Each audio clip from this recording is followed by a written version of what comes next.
Pre మార్కెట్కి సంబంధించిన ప్రధాన అంశాలు చర్చించుకుందాం. ముందుగా మిత్రులందరికీ స్వాగతం. ఈరోజు జూన్ 5వ తారీఖు గురువారం. ముందుగా ఏడీఆర్ సెంటిమెంట్ ఎలా ఉందనేది పరిశీలన చేసినట్లయితే ఇన్ఫోసిస్, ఐసిఐసిఐ బ్యాంక్ ఏడీఆర్స్ నెగిటివ్లో క్లోజ్ అవగా, HDFC bank, Wipro, doctor Reddy's labs ADRs అయితే పాజిటివ్గా క్లోజ్ అయినాయి. మొత్తం మీద ఏడీఆర్స్ నుంచి కొద్దిగా మిక్స్డ్ కాంటెక్స్ట్ అనేది కనిపిస్తూ ఉంది. ఇక ఇండియన్ ఇండిసెస్ నిన్నటి రోజున ఎలా క్లోజ్ అయినాయి అనేది పరిశీలన చేసినట్లయితే నిఫ్టీ రియాలిటీలో కొద్దిగా ప్రెషర్ ఉంది. ఇక కమోడిటీస్, ఇన్ఫ్రాస్ట్రక్చర్, మెటల్, ఎనర్జీలో కొద్దిగా బౌన్స్ అనేది కనిపించింది. మొత్తం మీద 90% పైన ఇండిసెస్ అయితే స్లైట్ గ్రీన్లో క్లోజ్ అయింది. గ్లోబల్గా మార్కెట్స్ ఎలా ఉన్నాయి అనేది పరిశీలన చేసినట్లయితే ఏషియా మార్కెట్ జపాన్ అండర్ ప్రెషర్లో ఉంది. దాని తర్వాత యూఎస్కి సంబంధించిన ఫీచర్స్ కూడా కొద్దిగా నెగిటివ్గా ఉన్నాయి. లండన్ కూడా స్లైట్ నెగిటివ్లో ఉంది. చైనా A50 ఫీచర్స్ ఫ్లాట్గా ఉండగా, German, Europe, Russia and France, Hong Kong, South Korea గెయినర్స్లో ఉన్నాయి. ముఖ్యంగా సౌత్ కొరియా అయితే సిగ్నిఫికెంట్గా గెయినర్స్ లిస్ట్లో ఉంది. గ్లోబల్గా మనకి మిక్స్డ్ కాంటెక్స్ట్ అనేది కనిపిస్తుంది. ముఖ్యంగా యూఎస్ మార్కెట్స్ అయితే అంత సిగ్నిఫికెంట్ బుల్లిష్లో లేవు, స్లైట్ నెగిటివ్గా ట్రేడ్ అవుతున్నాయి. ఇక యూఎస్ మార్కెట్కి సంబంధించిన టాప్ స్టాక్స్ ఏ విధంగా క్లోజ్ అయినది పరిశీలన చేసినట్లయితే నిన్న రోజున చెవరాన్, ట్రావెలర్స్, వెరిజాన్, 3M అనేది టాప్ లూజర్స్ లిస్ట్లోకి వెళ్ళిపోయాయి. ఇక టాప్ గెయినర్స్లో డవ్, మెర్కన్కో, అమెజాన్.com అనేది కనిపిస్తుంది. సో ఎనీహౌ బ్రాడర్గా మనం అబ్జర్వ్ చేసినట్లయితే కొద్దిగా స్లైట్గా నెగిటివ్గానే క్లోజ్ అయిందని చెప్పేసి తెలుస్తూ ఉంది.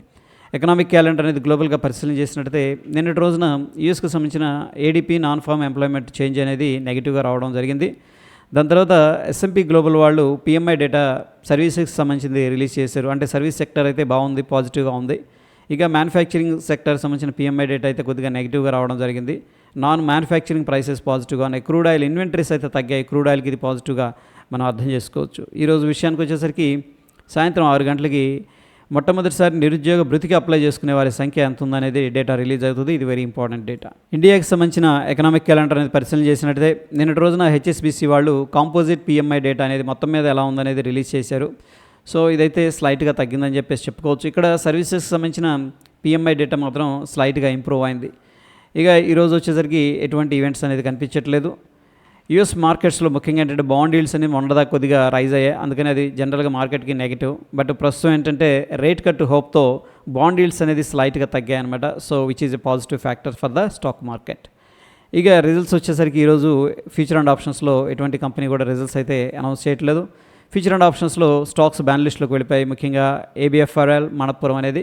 వీటిల్లో మనం ఫ్యూచర్స్ అండ్ ఆప్షన్స్ ట్రేడ్ చేయకూడదు. క్యాష్ మార్కెట్లో బై సెల్ చేసుకోవచ్చు. చంబర్ ఫర్టిలైజర్స్, హిందూ కాపర్ కూడా ప్రాబబ్లీ బ్యాన్ లిస్ట్లోకి వెళ్ళడానికైతే పాసిబిలిటీస్ అనేది కనిపిస్తూ ఉన్నాయి. నిఫ్టీ హీట్ మ్యాప్ అనేది పరిశీలన చేసినట్లయితే నిన్నటి రోజున Tata motors, tech Mahindra, Bharti Airtel, BPCL, IndusInd bank, Hindalco అనేది టాప్ గెయినర్స్ లిస్ట్లో ఉండగా, Bajaj Finserv, Axis bank, Eicher motors, Shriram finance, Trent, Titan ఇవి టాప్ లూజర్స్ లిస్ట్లోకి వెళ్ళిపోవడం అనేది గమనార్హం. ఇక individual stocks CESC, APL Apollo, Titagarh, Oracle financial services, Dixon వీటిల్లో సిగ్నిఫికెంట్గా లాంగ్ బిల్డప్ అనేది జరుగుతుంది. అంటే వీటిల్లో ఏంటంటే ఇంకా పాజిటివ్గా మొమెంటం అనేది ఎక్స్పెక్ట్ చేస్తున్నారని మనం అర్థం చేసుకోవచ్చు. SJVN, SRF, Tata Motors, Torrent power వీటిలో ఏంటంటే సిగ్నిఫికెంట్గా షార్ట్ కవరింగ్ చేస్తుంది. సో ఇవి కిందకు పోతాయి అని చెప్పేసి ఎవరైతే షార్ట్ చేశారో వాళ్ళందరూ కూడా రికవర్ చేస్తున్నారని మనం అర్థం చేసుకోవచ్చు. కోఫోర్స్, ABFRL, చోళమన్ ఫైనాన్స్, బజాజ్ ఫిన్సర్వ్, ఆల్కెమ్ వీటిలో ఏంటంటే సిగ్నిఫికెంట్గా లాంగ్ బిల్డప్ అనేది చూపిస్తుంది. అంటే ప్రాబ్లీ వీటిలో కొద్దిగా డౌన్ సైడ్ ప్రెషర్ ఉంటుందని చెప్పేసి ఎక్స్పెక్టేషన్ ఉంది. ఇక మణప్పురం ఏంటంటే లాంగ్ అన్వైండింగ్ అనేది జరుగుతుంది. ఈ మధ్యకాలంలో సిగ్నిఫికెంట్గా ఇది రైజ్ అయింది.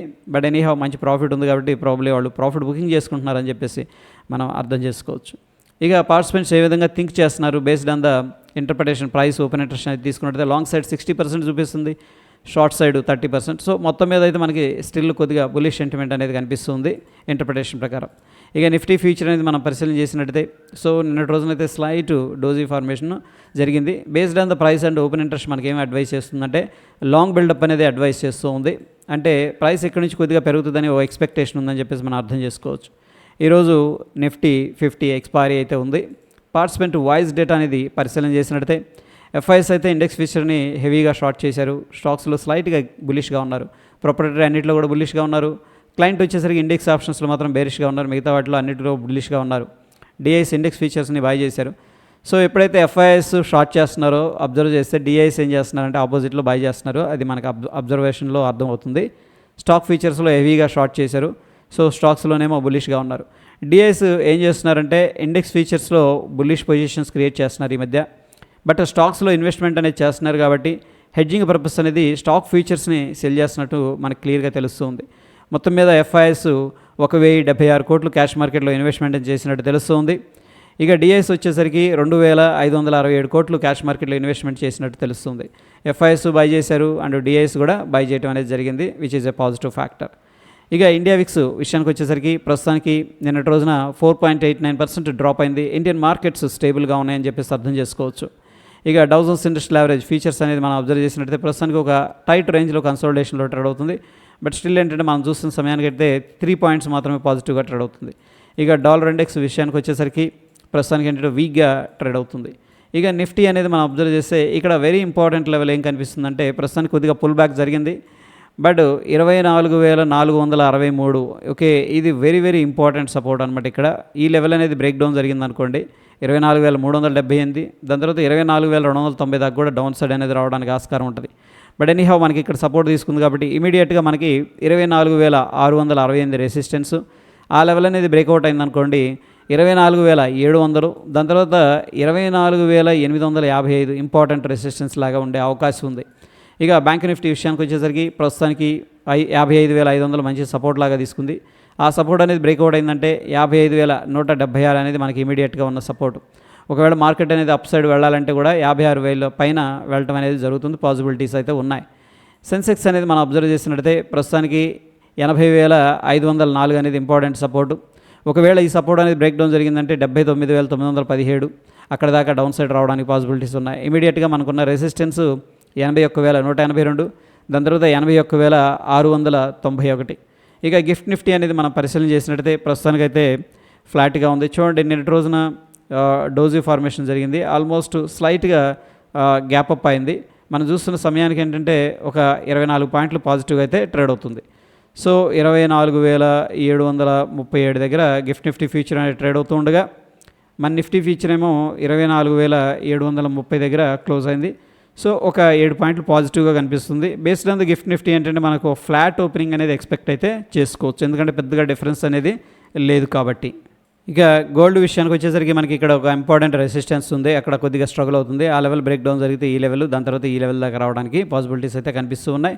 ప్రస్తుతానికి క్రూడ్ ఆయిల్ కూడా కొద్దిగా ప్రాఫిట్ బుకింగ్ అనేది ప్రీవియస్ రెసిస్టెన్స్ దగ్గర జరిగింది. ఎనీహౌ ఫ్రెండ్స్, ఈ యొక్క క్యాండిల్ లో అనేది వెరీ ఇంపార్టెంట్.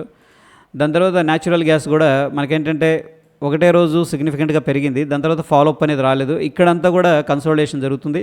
సో కొద్దిగా టైం తీసుకొని ఫ్లాగ్ ఫార్మేషన్ జరిగి అగైన్ బ్రేక్అవుట్ అయితే అప్ సైడ్ వెళ్ళడానికి పాసిబిలిటీస్ అనేది కనిపిస్తూ ఉన్నాయి. ఇక టెక్నికల్గా సమరీ అనేది మనం అబ్జర్వ్ చేసినట్టయితే based on the oscillators and indicators bank నిఫ్టీలో స్ట్రాంగ్ బై అనేది అడ్వైస్ చేస్తుంది. డైలీలో లోవర్ టైం ఫ్రేమ్లో కూడా స్ట్రాంగ్ బై అనేది అడ్వైస్ చేస్తుంది. నిఫ్టీ 50 అనేది పరిశీలన చేసినట్టయితే డైలీలో కానీ లోవర్లో కానీ మనకి న్యూట్రల్ టు బేరిష్ సిగ్నల్ అనేది ఇస్తుంది. ప్రస్తుతం సిచ్యువేషన్లో మనకి యూఎస్ మార్కెట్స్ అయితే స్ట్రాంగ్గా కనిపించట్లేదు. ఏడిఆర్స్ నుంచి కొద్దిగా మిక్స్డ్ కాంటెక్స్ట్ అనేది కనిపిస్తూ ఉంది. అండ్ కోర్స్ ఎఫ్ఐఎస్ డిఐఎస్ ఇద్దరు కూడా నెట్ బయర్స్గా ఉన్నారు, which is a positive factor అని చెప్పేసి చెప్పుకోవచ్చు. సో ఏదైనా ఒక షార్ట్ కవరింగ్ ర్యాలీ అనేది రావాల్సి ఉంది.